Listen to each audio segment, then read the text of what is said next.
I remember that one of the last things, as I graduated college, I was the only black student in the art school at this state university. The chair of the department said to me, "Do you want to be part of the black art world or the white art world?" Now, all 4 years, nobody had said anything that there were two, and I'm like, what does that mean? I worked at the Museum of Natural History out of college, and I also worked at the Metropolitan. And eventually I began to have ideas about these environments. Some of them house the same cultures. If you look at Africa, Asia, and native objects, they both have these collections, but how they display them, what they say about them, the environment that they're placed in is very different. And to me, this was fascinating because it just showed in high relief how the museum creates meaning according to what they want you to know. But then there's these other parts of that meaning that they are not wholly in control of.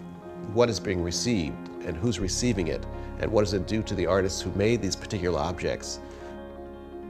As a person of color, even more so, this is laid onto you by other people.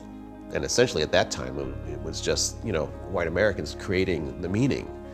There are a lot of things in the world as well, not just in the museum, that for the most part, they're not being examined.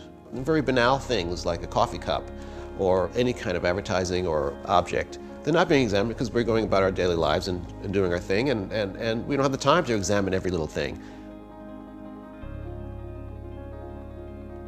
When I slow down, I begin to muse on what are these things really about, what are their particular histories, and I think things have shifted in the museum world.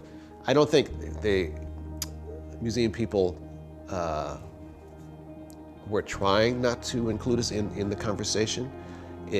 They just didn't realize they weren't including us in the conversation. When I first got to do a project with the museum, it affected museum professionals really strongly because I was using their language in a way that they never would use. Because I had worked in museums, I understood the didactic, I understood display in a way that they themselves could not.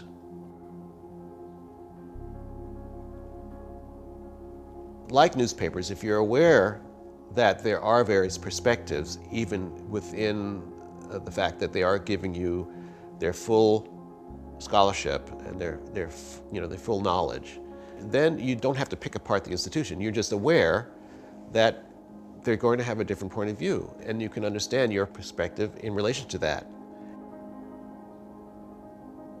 So I just say don't ignore that, but still enjoy the exhibition in the museum.